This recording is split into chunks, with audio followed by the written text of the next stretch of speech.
Halo semuanya, kenalkan kami dari kelompok 5 akan mempresentasikan hasil laporan kami tentang studi kasus kimia farma. Tapi sebelum itu, izinkan kami untuk memperkenalkan diri terlebih dahulu. Yang pertama ada saya, Dika, dengan NIM 56. Selanjutnya, Saya Aris dengan NIM 75. Selanjutnya, Saya Lois dengan NIM 76 selanjutnya. Saya Wiguna dengan NIM 69. Saya Kalista dengan NIM 82. oke. Untuk materi pertama akan dibawakan oleh teman saya. Dipersilakan. Baik, saya akan menjelaskan dari beberapa materi tentang eh, kimia farma, analisis dalam kimia farma.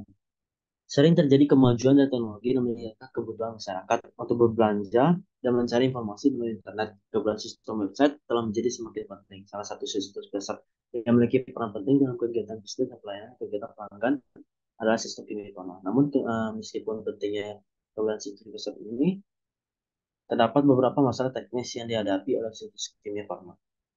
Oke, next selanjutnya ada rumusan masalah yaitu bagaimana cara mengatasi auto loading halaman yang lama pada situs kimia farma. Kedua, ada bagaimana cara memperbaiki fitur-fitur pada situs kimia farma yang tidak berjalan semestinya. Dan ketiga, ada bagaimana cara membuat situs kimia farma responsif pada berbagai pangkat dan ukuran air yang berbeda. Selanjutnya akan dijelaskan oleh teman saya. Oke, selanjutnya adalah implementasi. Metode yang digunakan yaitu metode prototype model yang memiliki kelebihan yaitu fleksibel dan beradaptasi ke perubahan kebutuhan pengguna. Next. Selanjutnya adalah sistem yang berjalan di kimia farma. Sistem analisis yang mungkin berjalan di kimia farma yang pertama ada sistem manajemen persediaan. Kimia farma memiliki berbagai jenis obat dan produk farmasi yang harus disimpan dengan benar untuk menjaga kualitasnya. Sistem manajemen persediaan digunakan untuk memantau dan mengelola stok obat-obatan yang tersedia. Yang kedua ada sistem manajemen produksi. Kimia farma memproduksi obat-obatan sendiri dan sistem manajemen produksi digunakan untuk mengelola proses produksi. Yang ketiga ada sistem manajemen penjualan. Kimia Farma menjual produk farmasi ke pelanggan melalui outlet retail dan online. Sistem manajemen penjualan digunakan untuk mengelola informasi pelanggan, inventaris produk, dan pemesanan pelanggan. Yang keempat ada sistem manajemen keamanan dan kesehatan. Kimia Farma harus memastikan bahwa produk farmasi yang dihasilkan aman dan sesuai dengan standar kesehatan. Yang terakhir adalah sistem manajemen pelayanan pelanggan. Kimia Farma memberikan layanan pelanggan melalui outlet retail dan online. Dan sistem manajemen pelayanan pelanggan digunakan untuk mengelola interaksi pelanggan dan memberikan dukungan pelanggan. Baiklah, materi selanjutnya akan dijelaskan oleh teman saya. Baik, saya akan jelaskan mengenai analisis sistem informasi yang berjalan. Pertama, ada analisis data penjualan untuk memahami tren penjualan produk farmasi dan perilaku pelanggan. Kedua, ada analisis persediaan untuk memantau stok produk, bahan baku, dan produk yang telah jadi. Ketiga, ada analisis biaya untuk memahami produksi, biaya pengiriman, dan biaya operasional lainnya. Keempat, analisis kualitas untuk mengetahui apakah produk yang dihasilkan memenuhi standar kualitas atau belum. Kelima, analisis resiko untuk mengidentifikasi resiko yang mungkin terjadi pada operasi bisnis. Yang keenam, ada analisis kepuasan pelanggan untuk memahami pandangan dan persepsi pelanggan terhadap produk dan layanan. Oke, next. Nah, dokumen yang ada pada kimia farma, pertama ada dokumen pendaftaran produk. Jadi produk yang dihasilkan harus didaftarkan kepada BPOM atau Badan Pengawas Obat dan Makanan. Kedua ada dokumen SOP. Jadi prosedur dari operasi standar harus rinci untuk mengatur berbagai kegiatan. Dan yang ketiga ada dokumen pelaporan keuangan. Kimia Farma harus menyajikan laporan keuangan yang jelas dan akurat. Keempat ada dokumen kontrak dan perjanjian yang berhubungan dengan pemasok, pelanggan, dan mitra bisnis. Kelima ada dokumen persetujuan regulasi. Jadi Kimia Farma harus mematuhi persyaratan regulasi dan mendapatkan persetujuan dari otoritas. Yang keenam ada dokumen manajemen risiko untuk mengidentifikasi risiko, analisis, dan solusi untuk mengatasinya. Baik, selanjutnya akan dijelaskan oleh teman saya. Oke, baik, saya akan menjelaskan prosedur apa saja yang terdapat pada sistem informasi dari kimia farma. Yang pertama ada prosedur produksi. Nah, di kimia farma harus memiliki prosedur yang jelas dan terstandarisasi untuk menghasilkan produk farmasi yang berkualitas tinggi. Selanjutnya ada prosedur persediaan. Kimia farma harus memiliki prosedur untuk memastikan persediaan bahan baku, kemasan atau produk jadi tersedia dan terkelola dengan baik. Lalu ada prosedur manajemen kualitas. Nah, kimia farma harus memiliki produk untuk memastikan produk yang dihasilkan memenuhi standar kualitas yang tinggi. Selanjutnya ada prosedur prosedur pengiriman. Kimia farma harus memiliki prosedur untuk memastikan produk farmasi dikirimkan dengan aman dan tepat waktu. Selanjutnya ada prosedur pengujian.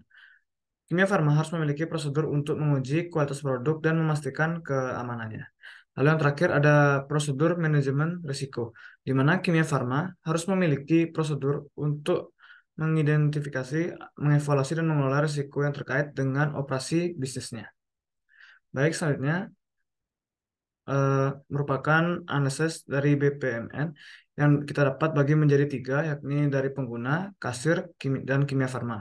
Adapun alurnya adalah sebagai berikut. Yang pertama, pengguna melakukan pemesanan obat. Selanjutnya, kasir akan menerima orderan. Lalu, bila orderan tidak ada, maka akan kembali ke pengguna.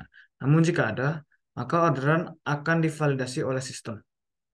Selanjutnya, sistem akan di-delivery orderan ke kasir. Lalu, kasir akan melakukan order picking, dan kasir akan menginput data ke kasir. Selanjutnya, sistem akan melakukan picking. Lalu, sistem akan melanjutkan ke proses layanan, yaitu eh, menotalkan harga, dan payment akan melakukan pembayaran.